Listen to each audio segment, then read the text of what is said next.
You're listening to Impolite Society with Laura and Rachel. 'Cause I may be bad, but I'm perfectly good at it. Shh, in the air, I don't care, I love the smell of it.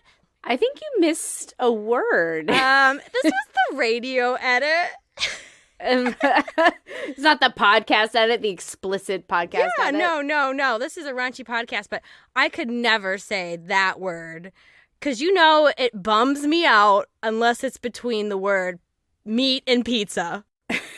Sex. You know it. Meat, sex, pizza. And when you hear meat, sex, pizza, that means you are listening to Impolite Society with Laura and Rachel. I'm Rachel. I'm Laura. And together we are the podcast that digs into the taboo, one rude question at a time.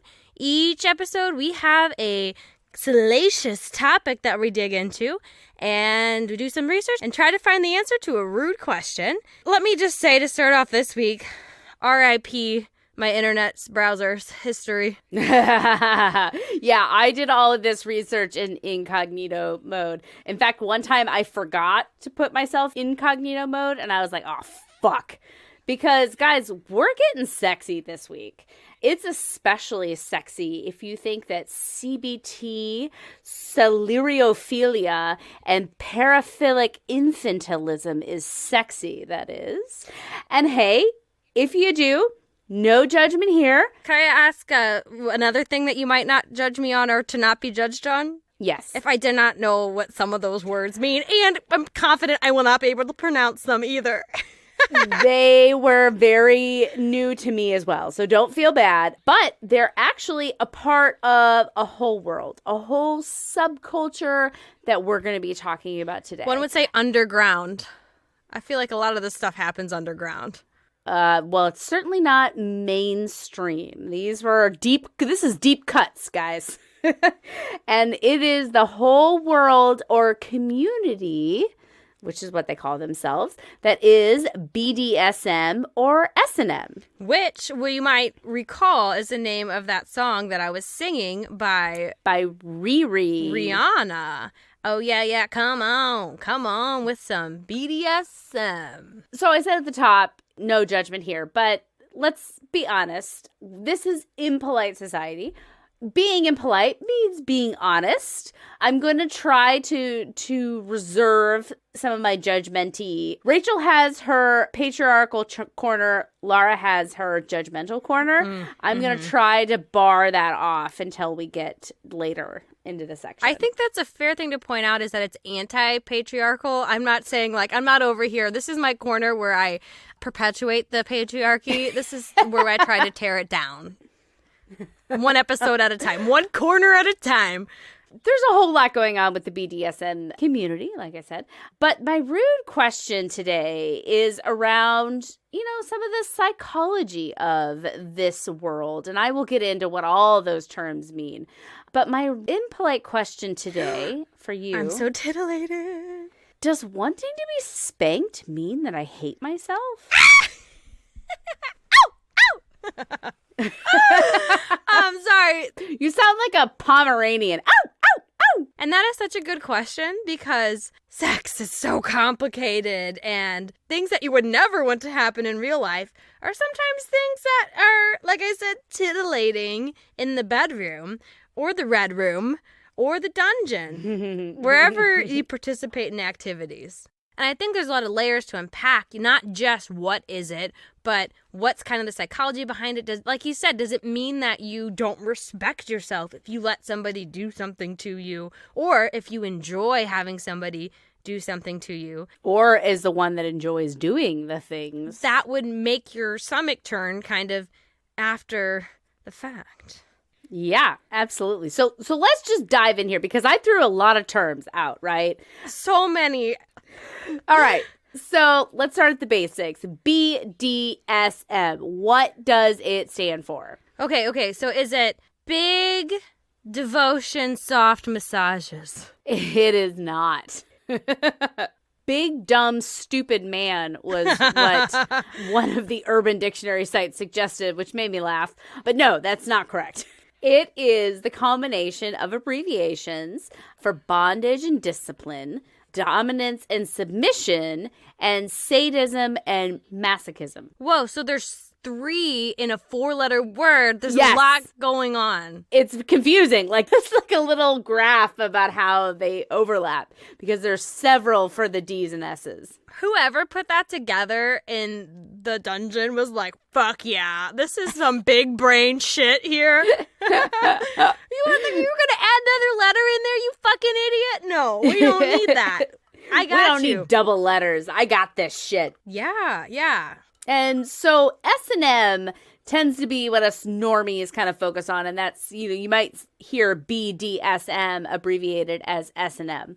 Again, so that's sadism and masochism. And sadism is getting off on inflicting pain. Masochism is getting off from that pain. That tends to be what everyone puts their eyes on. But enthusiasts say it's about a lot more than that. And we'll get into that in a bit. I think S&M is something that we've all heard about, right? But how common is it really? The Kinsey Institute, I always want to put an L in there, but that's not right. The Kinsey Institute says that about 5 to 10% of Americans occasionally engage in some kind of sexual activity that falls into the BDSM category. Now, they weren't real specific on what this was, because, I mean, it ranges the gamut. No, truly, that could be anywhere from, light spanking, as we tease at the top, to having a full contraption that wraps around your twig and berries. Your parts, yeah. Yes, which we've seen pictures of now, thanks to research. So you're welcome, listener. My eyeballs are scarred. Yeah. I'm a little aroused. It's fine. I didn't know that Wiki had such explicit images, honestly. It's for science and research. I don't know. Yeah, look up some of these terms, y'all. Go to Wiki, look it up, see what you get. It's a treat, let me tell you. So yeah, that's a really wide range. It's hard to get a read on this because people are secretive about their sex lives, right? On the spectrum, that they analyzed, rates were significantly higher for males and females that were in homosexual and bisexual relationships. And that kind of tracks for me. I don't know about you. I mean, bisexual, definitely more exploratory individuals. Yeah. Not bound by traditional social mores or sexual mores. And homosexual, I think that kind of makes sense to me too, because They're sexual deviants, Laura? No. Boom. Called out. You think about, like leather bars, like gay leather bars. Like that seems to be where a lot of this came from in the beginning. And they've kind of built their community. I could see that because there's actually research that shows because men are considered hypersexual and women are considered lower sexual, that when you have same-sex couples, for men, it's actually higher sexualized so that they have more partners, have more sex more often. And I could see where it would then progress into more exploratory or different kinds of sex. Yeah, I always say that gay men are... I'm not going to say this. At least I'm going to say it. You better not put this in the podcast because I'm like, oh, this sounds bad. I'm like, gay men are an example of how disgusting men are. Yeah, we can't have that in the podcast. No, I just mean, that's what I'm saying. Like, men are so gross. Like, they'll do anything, anywhere, anytime. So you get 2 dudes together, you know what I mean? They're like, yeah! Women are the ones who are like, slow your roll. Well, yeah, because women have a little bit more societal pressure to keep that under wraps. Some of that might be salvageable. Not to saying that gay people are the worst of humanity. It's fine. No, that's not what I mean. I mean that men are disgusting. That's what I mean. Gay and straight. Men are gross. But especially the gay ones. Shut up. Stop making me look bad. It's not what I think. All right. So, BDSM, we defined the term, but what is it, right? Yeah, and we defined it, and we know that, 5 to 10, 1 out of 10. Okay, think about that. The next time you're on some work Zoom call that has 15 people in it, look at all of those faces and know that one of them has had an apparatus on their genitals. Just saying. So we've talked about all these different phrases, but what is it? You got an acronym, but what is it? So it takes a ton of different forms. It's as basic as, a little pinch here, a biting there, chomp. spanking, some fuzzy handcuffs that you get in Spencer's Gifts. You know, we've talked about Spencer's Gifts and me being there many a times in the 90s and the early 2000s. Which I'm glad it came up again because somebody on Reddit was kind enough to point out that they did not encourage you to buy any of that stuff because it was not intended for sexual purposes. I know, because I bought stuff there when I was 16 and I was like, I want to buy this. Don't look at me funny. Was it fuzzy handcuffs? Was it a riding crop? No, it was not. But that's a story for another day. But for those seriously in the game, there are a lot of toys involved. The kind that you cannot get at any Spencer's that I have ever visited. Yeah, you could get it at Home Depot, though, for some of it. Some of it. It seems like a really expensive habit. Like, you have to have hobbies. yeah, and you invest in you invest in what you love, right? Yeah. So we've got crops, whips, chains, ropes. Now that sounds like a Dr. Seuss book that deserves to get canceled. And ropes tied in ways that are so specialized. They recommend online that you take a class so you know how to do it properly. And all kinds of leather gear that's molded and strappy and, you know, just all kinds of shit. The one that covers your whole body, like skin tight. Oh my God, it must be so sweaty in there. Those latex things, I love that, like, full, like, black leather, like, dipped look. Not like the face because of mask. Michelle Pfeiffer in the Batman movies. 100%. That is where that comes from. Catwoman was my idol as a kid. I had posters of her on my bedroom wall, and my mom ripped them down because I think she thought I was becoming a lesbian.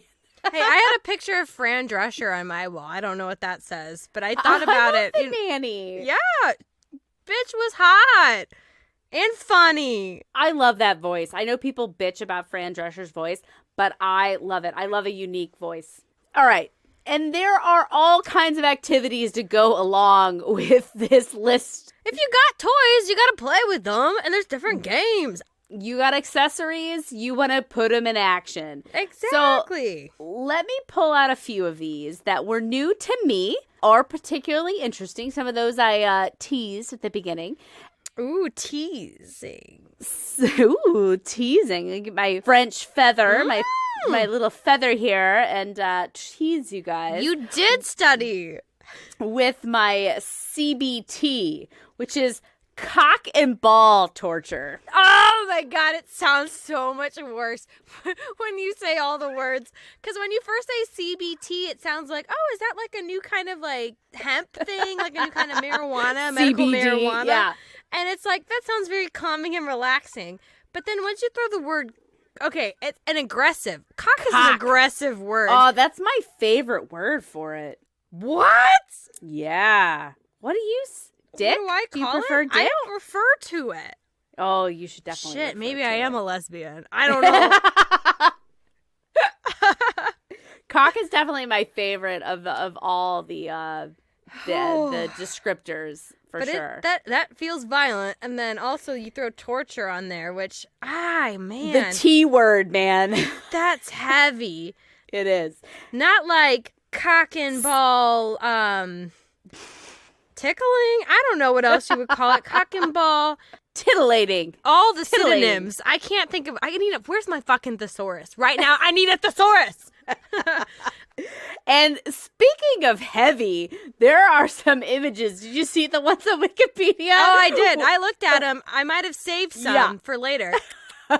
And it's like a weight that they put on the ball, so it like super stretches it down. And I was like, oh, yeah. Because you got your regular cock rings, you got your ones that pull and extend the balls, which I read about, but because it keeps the balls from retracting into the peen. Or like the abdominal cavity. Yeah, I am not a scientist. I'm not a doctor. But it keeps it from doing that, so it's supposed to make your orgasms better. But then also, the one that got me was this guy bent over, like he was in a fetal position. I know exactly what you're talking about. And he had, like the stocks from like medieval village where you got in trouble and they threw tomatoes at you. And his little balls were in there. We're kind of going off topic, but I think it's something to mention. So in all of these wiki articles about this. There was a lot of pictures, and what honestly got me about them was not necessarily what was going on in the pictures. It was how public it's just on Wikipedia. Scenes are. No. Like, a lot of them are people, like, on stages. Oh, I saw that for the next thing on the list here. Yeah, but there were several others. And the next thing on the list, we're equal opportunity here in the BDSM community. Equal opportunity torturers. And the next thing that I thought was interesting was pussy torture. Again, it's a strong choice of a word. My second favorite sexual word. What else do you call it? My vagina? My vulva? That's not sexy. We're very clinical. I imagine, like, you in the bedroom be like, yes, touch my labia minora, touch my labia majora. Yes, and then slightly, like, to the right, and then over, and then up, and then, you got to know what you're dealing with. Hello, my perineum. Which is a word Laura taught me when she told me about it tearing during childbirth. Where's that on the BDSM playlist? I'm sure there's all kinds of tearing going on because there was a lot of mention of fisting and things like that. Because we talked about the various ways one might torture a cock and a ball. The vulva, I feel like, is worse. It's even harder to talk about, but maybe that's the patriarchy because we're programmed to think that women's genitalia is gross and icky. No, I think it's harder because it doesn't dangle outside. Do you know what I mean? Like, it seems easier to torture. One of the pictures you showed me. You tainted me with these pictures. I'm calling my rabbi. I'm not even Jewish. I don't know why I said that. No, one of the pictures was somebody pouring hot wax onto an exposed vulva. And it was on stage at a music festival. That's what I'm saying. The public nature of all of this is kind of what got under my skin. But I think there's a lot of pictures on Wikipedia from this Folsom Street Festival, which is like I might be saying that wrong. I don't have that in front of me. But it's this BDSM like festival. And I was like, oh, man, that's some intense shit. Well, I will say it's not just at those festivals because here's a secondary story, which is a story that is not mine that I'm going to tell like it's mine. But there's these clubs in Los Angeles. My neighbor. She's been? Oh, no, it's just she would like go to these clubs and there's just like one that had like a big, she told me all about it one day on an art night because we're like old now and that's what we do is we drink like champagne and make art. So she was talking about these clubs that they had where they had this big X and you would get strapped into, and these women who were not being paid, by the way, I asked if they were performers. She said no, they were just women who came to the club. And then this man would whip you, also not being paid. These are just random people that would come to this club to be whipped in front of others. Like my stomach was like, oh, like did somersaults. Yeah, I'm over here face palming. There was a similar club in St. Louis, I think it was Mississippi Nights, back when I used to go to live music events when I was younger. There was definitely like kink nights at one of the clubs. I think it was Mississippi Nights, and I did not go, but I heard them talking about it, and I was like 18. I'm like, ooh, it's so scandalous, but you're like intrigued, but scandalous, and that's what we're relying on to get clicks on this episode. Damn Skippy. Okay, those are the basics, like just straight tormenting human genitalia. Fair. All right, yeah, there's definitely a lot more going on here. So another term that was new to me was edge play. Edge play involves breath play, things like choking your partner out, fire play, quote unquote, knife play, gun play. Huge red flags, but we're going to talk about that a little bit later. Some other things. Golden showers. I think we all know what that is. Paraphilic infantilism, which is where people want to be babies. So they wear diapers. They get bottles. They get cuddled and spanked. Honestly, every morning when an alarm goes off, I'm like, I want to be a baby again. But not for sexual reasons. Just because I want to sleep and I want people to bring me a bottle. I want to be waited on. You want to wake your mom up at 6:30 in the morning where she's like, ah! Yeah, I want to be the alarm clock. I don't want to be woken up by the alarm clock. I don't even set an alarm clock anymore, Rachel. It's just your baby being like, here's what you have to live for right here. It's me. This is why you wake up every morning. She's just gently reminding you that. No, she's just waking me up every morning. Any hoodle. And then there's cerealiophilia. This is an interesting one that I had not heard before. So this is basically soiling the object of your desire. So like messing up the thing that you like. This involves a lot of different things. It kind of relates up to golden showers. It also relates to pooing on your person. Two Girls, One Cup, Yep. a classic, an internet classic. Yep, that kind of thing. Also, coming on the face is kind of grouped in this, which I thought was interesting because that's such a common, porn thing. Oh yeah, that's like how every porn ends. Exactly. Is it just the face, or is it any part of the No, body? it's kind of any part of the body. I think the face is probably the most, like back of knees too. Yeah, sure, why not? But I think that was really just a random question. Just curious.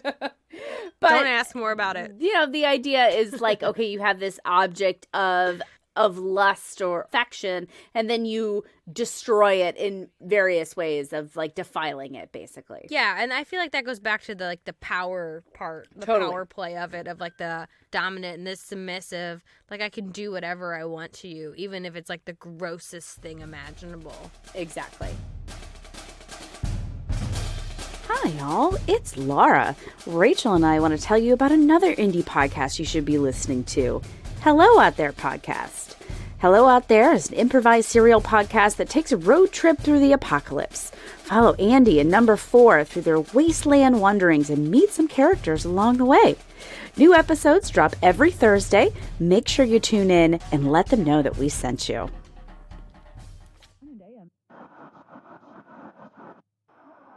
Hi, I'm Andy. And I'm Number 4. And I was raised in a bunker before the nuclear apocalypse. And I ran away and I stole my parents' van. She also stole me. I'm a sentient, talking, potted plant. And Andy made sure to grab me on the way out. I'm not sure if I appreciate it or not yet, but we've had a grand time interviewing people all across the wasteland. Yeah, it's been a real good time. We've met marauders and scavengers and all kinds of interesting folks. So check it out wherever you find your podcasts. Sometimes it's even funny. See who we meet next. Maybe it'll be you. Maybe it'll be your friends. Maybe it'll be legendary improv actor Mel Schwartz. Maybe it'll be Mel Brooks. What if we got Mel Brooks? Let's get Mel Brooks. If you survived the nuclear apocalypse, get in touch with us. You can reach us at podouthere@gmail.com. Check us out at podouthere.com or anywhere you find your podcasts.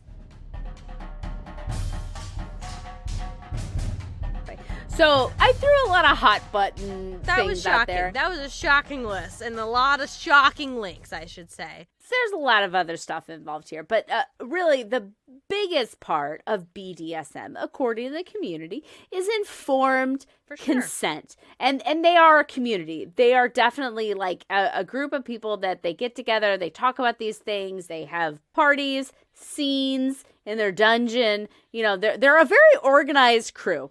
And they have a motto, and that is safe, sane, and consensual, SSC. Everything is based on safe activities, that all participants are sufficiently sound mind to consent, and that all participants do consent. So that is kind of the motto, but so that safe part seemed a little odd to me, because some of the things that we talked about there are decidedly unsafe. Edge play, gun play, breath play, a knife play. These are some pretty deep stuff, and they acknowledge I think that's looking at the trees and not the forest, because that's one specific area. Because there's a lot more. Exactly. There's many ways to torture a cock. That's how the old saying goes. Am I right? That's the old saying. There's more than one way to torture a cock. Totally. And you're right. Those are really extreme examples. But they do have another kind of motto for people who dip into this deeper pool, right? And that's rack, which is appropriate, as you can imagine. Oh, no. I was thinking like the medieval torture device, the rack. Oh, I was thinking about boobs. So rack stands for risk-aware consensual kink. But the overall theme is that it's all about consent. There's a lot of communication involved. And I think that's something that Hollywood kind of glosses over, because that's not interesting, Nobody right? wants to watch people have a conversation about what you can and can't do to me and like what parts of me you shouldn't insert things into, and that's boring. Exactly. And so that's kind of glossed over, but there is a lot of communication both before and after scenes. That's what they call sessions, is scenes. So consent is given before through that conversation, but it's revoked at any time throughout these sessions. In theory, if you're familiar with 50 Shades of Grey, they might write out contracts just like they did in the movie. You know, those aren't legally binding contracts, but they kind of get everyone on the same page. And the idea is that the submissive is never really out of control within these sessions. It's all about surrendering control to someone. This is someone that you trust explicitly. And the submissive ultimately decides when to start and stop. And then, you know, that's safe word and red, yellow, green light, that kind of thing. All kind of like code words and things that they use to communicate. Okay, can I just say, I would love to watch that daytime court TV show that is about negotiating these BDSM contracts and like arguing them, and it'd be like, oh, here's your judge, CT tortures, bump bump bump bump, all rise in their pants. You said CT tortures and it's CB tortures. Don't forget about the B in the CBT torture, because the balls are the most torturous parts of the CBT. I still, every time you say it, I think it's a drug. Anyways.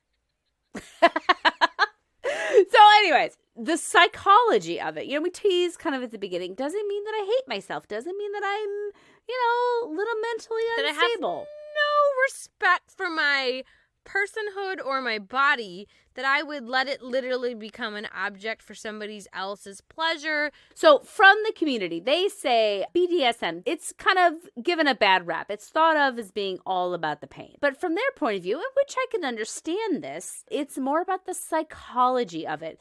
You know, there's power, there's humiliation, there's pleasure, there's, quote, the sensations experienced by the different emotions of the mind. And I can understand this, right? So being submissive is basically a form of escape. You're being controlled by this person and you're completely relinquishing control. You feel maybe safe or protected or being taken care of the kind of way that a child is. And a dominant might enjoy that feeling of power and authority. They like to be in control. That gives them confidence and strength, and they receive pleasure through the pleasure of the masochist, through inflicting pain. Well, I would just say, if your hands are tied, literally, you ain't have to be doing anything. Everything is happening to you, which makes you kind of the center of attention, which makes it's all about you in that sense. Granted, okay, so it flips the script, right? So, I mean, you don't have to be focusing on somebody else's pleasure, even though technically the whole thing is about them and them getting pleasure out of inflicting stuff on you. But you don't have to do anything. Yeah, you just kind of have to sit there or just react. Like, you don't have to worry. I was like, oh, is this person enjoying it? Is this doing that?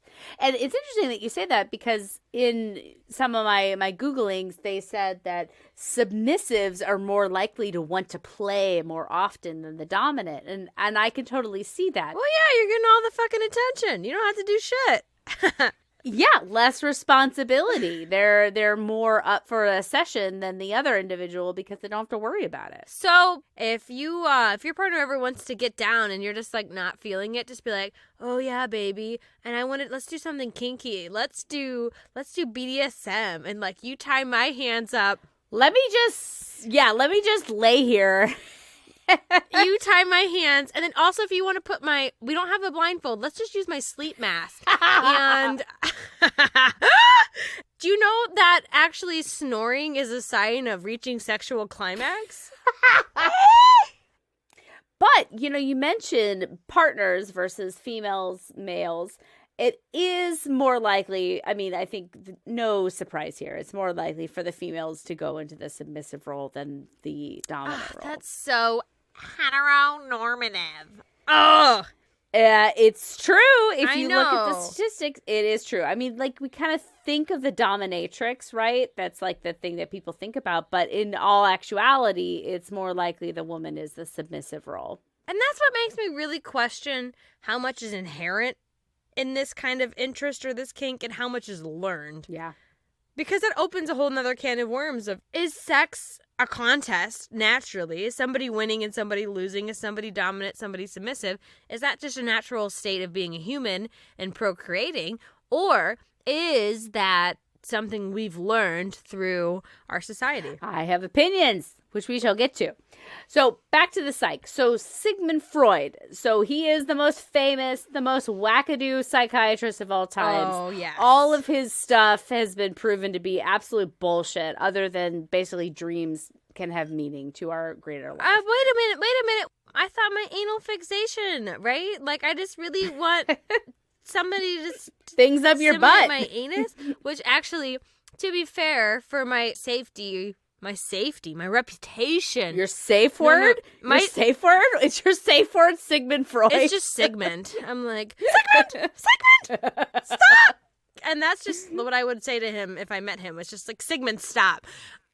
Anal retentive people are people who are very clean and organized, and that is not me. So obviously, I had no problem toilet training. Yes, I'm a millennial, and yes, I want a gold star. Let me give you your gold star for your toilet training. Thank you. Oh my God, I did it so good. I don't want to brag, but I'm still doing it to this day. Good old Sigmund. Sigmund!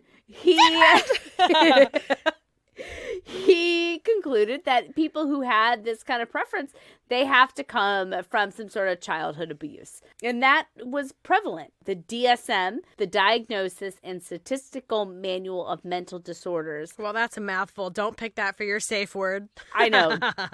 So the DSM and the American Psychiatric Association, they have previously defined these BDSM activities as sexual disorders. This was changed in the early 2000s. There was a lot of campaigning going on, a lot of pressure. So they took it off.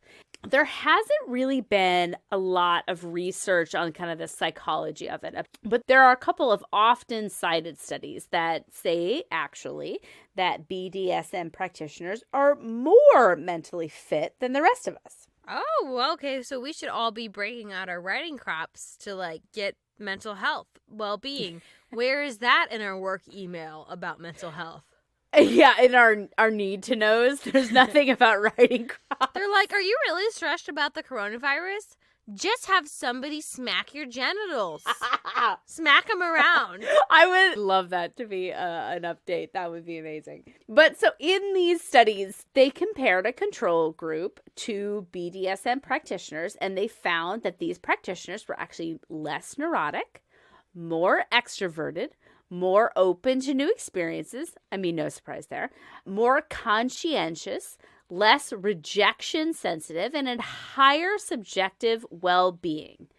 They were, however, less agreeable, especially on the dominant side. Well, that's good because you have to have your line in the sand. They're very litigious, I would imagine. They have contracts, where-ins, therefores, to be's. Hetero is that a word? Hetero? Therefore, yes. Yes. Therefore. And That's what I was trying to say. An A and a Therefore. the mean different things. I'm not a lawyer, but if you are a lawyer who practices BDSM. Law, BDSM law. I mean, asking for a friend, give me like a template contract for a friend. Curiously, the scores for the BDSM community, they were generally more favorable to those who had a dominant role versus the submissives. Pulling up my collar. Something's afoot there. Yeah, that's a little bit telling. But these studies that were done in Austria and some sort of Dutch country, I don't remember which, immediately I was like, red flag. Because you think of like Eastern Europe as like the place where poop comes from, like poop porn comes from. There's a lot of darkness in that part of the world at night, in the winter. I can imagine. In the red light district. Woo. No, I just mean like they got a lot of hours of darkness to kill, so they probably are like, what's going on? Let's do something new today. Just Europe in general, like they're much more sexually free than we are, right? That's why they kicked our asses out. They said, you fucking prudes better get out of here. Either drop trow and get ready for some genital torture, or, take a 3-month boat journey. Or find your own goddamn country. Exactly. They're like, good luck. There's nothing between us and India. Ha! Suckers. But there might be something off about these results. And this was presented by looking more closely at the control group that they gathered. So this is a Laura original, I take it. No, it is not. Oh. This was cited. And you can find it in the source docs. We never post. Take us for our word. No, it is cited. These results were based on where they gathered their control group, which was a little bit circumspect. It was a website that was all about secret keeping. And I can imagine what site this is. I don't know what site it is. They didn't say specifically. That might not be the best place to gather your control group, right? It's not maybe the best example of like everyday people because, people who keep secrets and feel so, everyone can keep secrets, right?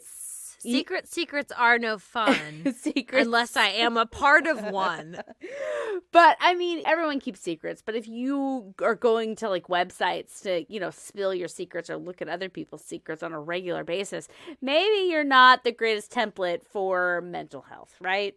Well, yeah. You gotta lock that shit up. Yeah. I'm sure it's not in your contract that you can be spilling that shit.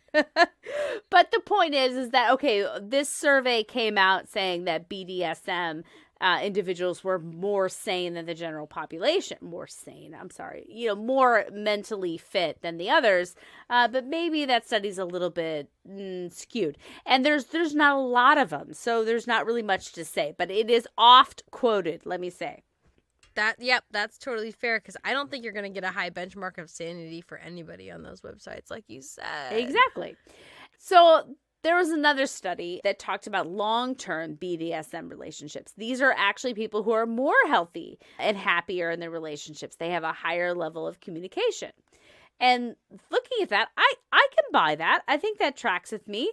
They are couples that are engaging in consensual BDSM, and that means that they're communicating more, right? They're doing these pre and post recaps. What do they call it in Agile? A retrospective. Dear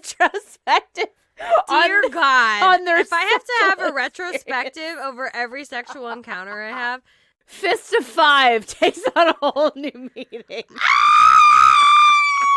That is a deep cut, guys. And if you get it, I fucking love you.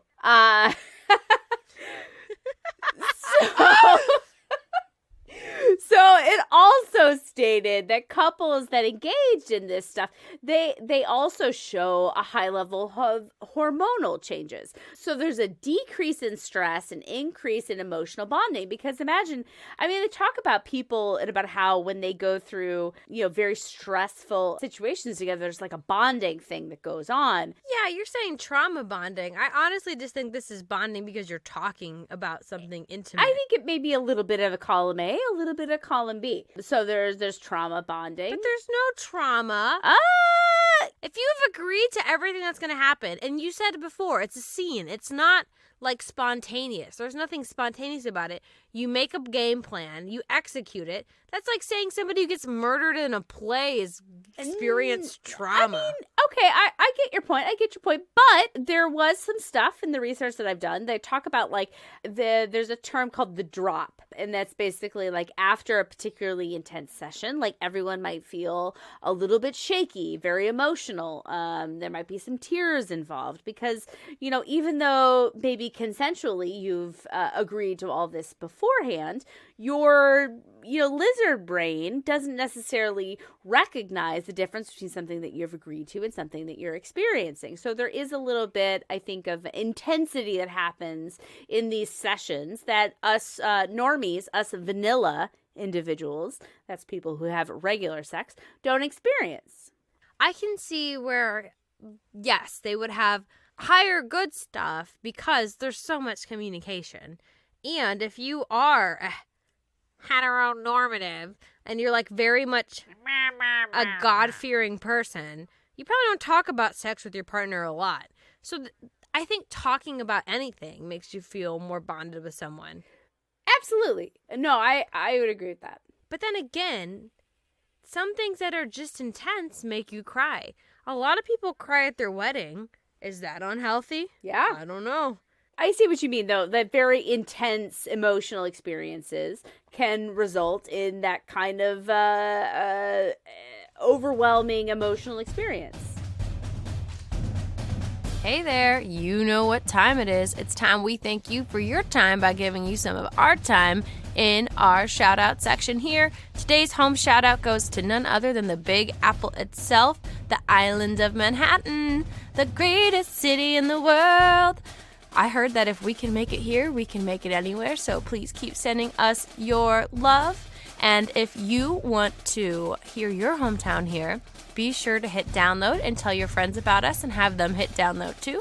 Or you could skip to the front of the line by leaving us a review on Apple Podcast or anywhere else you can leave a review, but just make sure we know about it so we can get you your shout out. As always, download, rate, and review, and you might just hear about who? You. Thank you for listening. Now back to the show.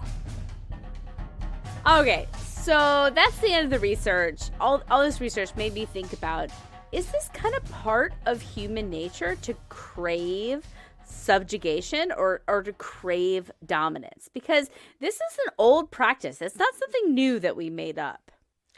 And that's a good point, and that's what one of the questions that stuck out to me. Do we crave it? Is subjugation, is dominance, is that naturally part of sex? Is that something that's ingrained in us from evolutionary biology, or is that something we've maybe learned? I did some Googling because I am a grade A researcher. Question mark. Yes. So I did a Google search and I did find out, fun fact, that in the list of kinkiest countries in the world, guess who ranks at number 1? Are you serious? US of A. Ooh. Land of the free, home of the cock and ball torture. And guess who came in second? Canada? No, they're too nice for that. Here's a clue. It's the shriveled up husk that America was born out of. England, number 2. So I'm seeing a theme. I'm seeing a theme I here. hear you. Starting with fucking white people. Like, this reeks of white people shit. Come on. This is the whitest activity in the world. On Wikipedia, when we looked at all these very graphic images, there was a particularly common element to all this bullshit. And it was all a lot of pink, white penises. It makes me think that this kind of power dynamic is not inherent to being a human. It's inherent to being a human in our culture and the kind of society that we were raised Let me counterpoint to that, because I do think that it's a little bit part of who we are as humans. But I think the fetishization. Fetishization? There you go. That is more. I said a word right. There you go. That is more of this white people bullshit, this American English kind of thing. I think that it is a little bit natural. I mean, if you look at animals, I mean, God, sex is so violent and awful in nature documentaries. You know, that is kind of part of nature. But because we're more repressed, we have kind of it's overblown. You know what I mean? Like, we've created this very fetish version of it because we're like, no, it's wrong. Tamp it down. And we all know what happens when you try to tamp this shit down. It just makes it exciting. Exactly. But here's the flip of where I start to argue with myself. Is it prominent in our culture? Because we are a culture where women actually have the agency to say no. Like, you know, nobody's out there in a very patriarchal society even asking a woman what she wants. So are they already kind of engaged in these relationships without the consent, without the contracts, where a man is able to kind of express his desires, his wants? He's getting that kind of top experience without really worrying about consent. So you're saying in other cultures, they don't have to worry about this, where in our culture, women have more agency and thus have to consent? What I'm saying is, like, thinking about Things Fall Apart, right? With a book we talked about way back in the day. Okonkwo had his compound. He was the master of that compound. He could have sex whenever, whatever he wanted with his wives. I don't really think you need to have that kind of dominance play in that because it's life. Yeah, no, I think you're pretty accurate. Like, who the hell wants to play with dog collars and spreader bars when you're applying a psychological dog collar and spreader bar? Yes. So does what we do in the bedroom kind of say something about us as people? I think that what you're indicating is, yeah, it kind of does. That we, first of all, we live comfortable lives. So we have to manufacture some sort of danger or excitement, right? Because we don't have those kind of experiences in our everyday life. But I think to a deeper level, like, does that want to be a dominant or to be a submissive? Does that say something about us as people? Does it mean, you know, that I what do they say in life? There's sheep and there's wolves, you know? So if I, you know, enjoy a little slap and tickle, does that mean that that I'm a sheep? No, I don't think so, because you can't escape the wider implications of society. Like, this is what society has trained you to do. So as a woman, and like what you saw in the research is that the majority of subs are women, I feel like it's able to explore that kind of gender normative piece in an area that's safe. And you might be your most truest self with someone you trust at that level. But I don't know if that means that's who you are, because we all have inclinations that we don't act on and we don't put out there publicly. So because you have a certain desire or some certain interest in the privacy of your own bedroom with somebody you tell your deepest, darkest secrets to, I don't think that reflects who you are as a person, because we all have bad instincts or bad desires. Like, I would love to eat a whole bag of M&Ms in one sitting. How but big I of don't. a bag are we talking about here? Like a family size. It says to share. And I'm like, M&Ms, stop judging me. The share size is not a family size. The family one with the zipper at the top. Like, you're actually going to fucking seal Yeah, the it zipper top. and Okay, save it for later. What a joke, M&Ms. Ha, ha, ha. This is just to shame me when I eat it all at once. But I think you said something interesting. It was about trust. Okay, so this was something that I in my readings of all these different articles about how great and wonderful and loving and trusting it is, my immediate thought was, trust, the sexiest of all emotions. Like, for me, thinking about sexual fantasies that I don't necessarily act on or publicly admit to, trust is not on the top list of what is going on there. Yeah, Do you know what I mean? yeah, I get that it's not the top of the list, but the trust is the fundamental piece that lets you explore the things that you're kind of interested in without worrying that it's going to go too far. Why that becomes this power dynamic, physical pain inflicting, binding, hurting thing, I don't know. I think that's a symptom of our culture and what we're told not to like, and just like, but like, the trust is what enables you to have the sexual fantasies come to life. Yeah, I see what you mean, but I think that comes down to why BDSM for me has been essentially unfulfilling, because I have dabbled in this a little bit. You know, it personally in the bedroom is that it's never been as fulfilling that I imagined it to be, because in my fantasies it's always very exciting and very risky and very like maybe even like tinged with like danger or fear, and that's what makes the fantasy attractive.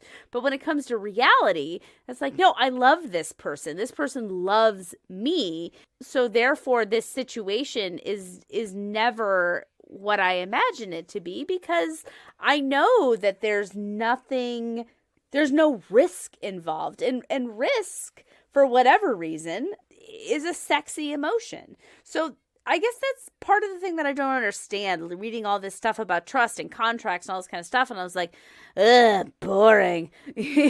Like it doesn't get to the desired outcome. But one might also suggest that the inclination to be involved with BDSM is something beyond just a fantasy or an interest. I've seen research that people in the community would say that it is an orientation on the same level with homosexuality, with bisexuality, that this is something they're born preferring. I don't know that I buy that. I mean, I think that with anything, it's a combination of, all right, Laura's vulnerability corner. I can only speak for me. The times in my life that I've been more interested in these things are when I was less mentally healthy, that I had a lot of self-image issues or self-worth issues. But those times were times when I wanted to be punished, for who I was or what I was thinking or what I was doing. It was this idea of, you're not worth anything, so let me validate it with these sexual experiences. But I would say that experience is probably not uncommon, but then also the people in the community might see it different. Well, it's interesting that you say that, because when I was looking at a lot of this research, there was, again, so much talk about how healthy it is and how normal it is and how wonderful it is. And I kept thinking about, I think the lady doth protest too much. There was almost no criticism of the BDS community that I could find online. I think that comes back to this whole idea of kink shaming, that you can't say anything against it. Like, again, because if it's a sexual orientation, you can't possibly talk about where that comes from, what maybe darker life experiences that might lead to these thought processes. And I just think it comes down to is that sex is complicated. People are complicated. There is a darker side to everything, but people just seem to gloss over it because we don't want to kink shame. We don't want to make people feel bad. And it's not about making people feel bad. It's looking at your thought processes, right? Where does this come from? What life experiences have led you to this place? Has sparked it. And here, that's me opening this can of worms. What porn wormhole have you gone down that introduces these kind of ideas into your head, right? Where I would say if it is a orientation, there are certain pieces or certain things that have appealed to you from a young age that stand out in your memory. Whereas if your desire to come on somebody's face comes from watching porn, like that is not an orientation, because that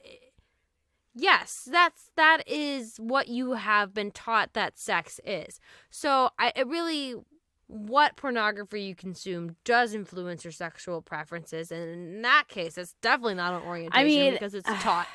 This is hard because I don't want to reveal so much about myself, but before I had ever seen any pornography, I'm talking younger age, I'm talking 10, 11, there was some interest in this sort of power dynamic of sexuality that piqued my interest at a young age. I don't know where that comes from. I don't think that I was born with it. I am certain that this comes from life experiences that I care not to share at this moment, but I'm certain that these things come from a life experience of these scenarios, this power dynamic piqued an interest in me that was not necessarily born of seeing it done, from pornography. And I don't think it's something that I was born with. I think it's something that comes from life experience that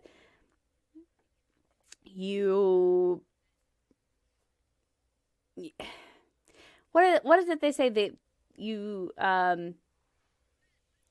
you teach people how to treat you, or you accept you accept the Oprah love said you that. think that you deserve.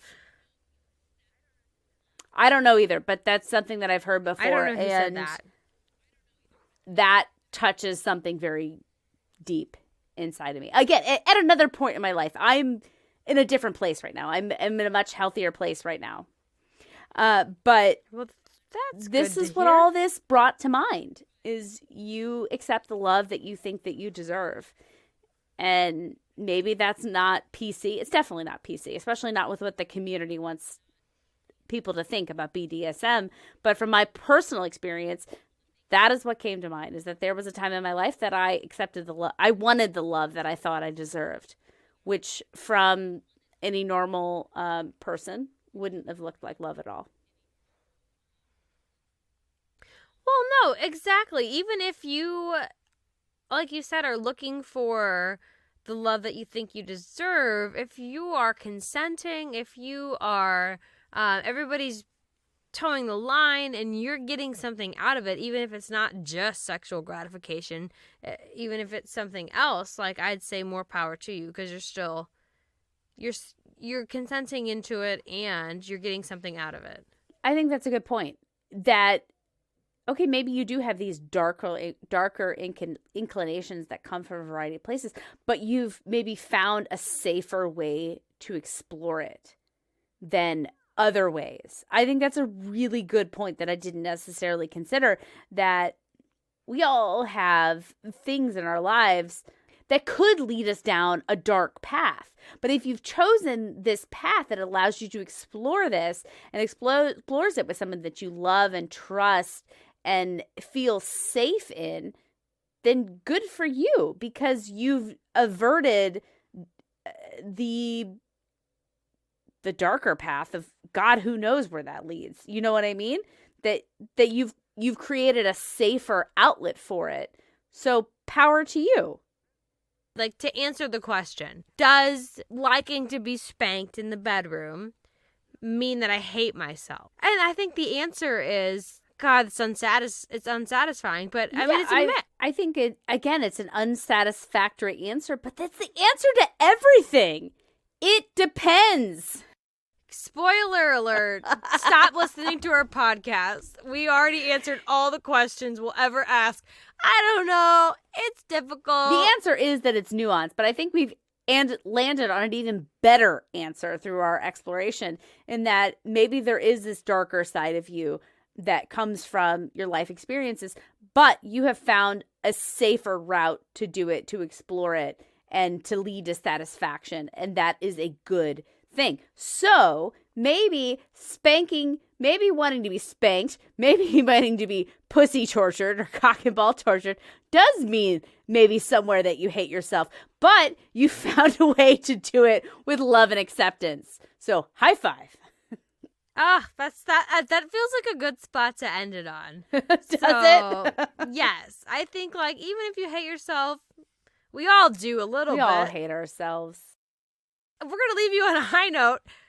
You hate yourself, but that is okay, because we do too. Find an outlet that's good for you. And it rhymes. I'm going to go hate myself, and I'm going to go eat the pint of Ben & Jerry's that I have in the fridge. But you know what would make us hate ourselves a little bit less? If you left us a review? Yes, if you hit download, rate, and review, it means the world to us. We are two nobodies scrapping to get a place in the world of, like, millions of podcasts. So if you like what you heard today, and this one really went off, like, it was spiraled. If you liked it, tell somebody about it. Do all those other things. We appreciate you. We want to hear from you. Send us an email at rude@impolitesocietypodcast.com. All right. Am I hearing... Is this some whipping? Yeah, it's much too... Oh, it's the drums. I can only imagine the red skin under what's happening there. So sexy. Okay, we out for the night. Thank you for listening. Bye. Bye.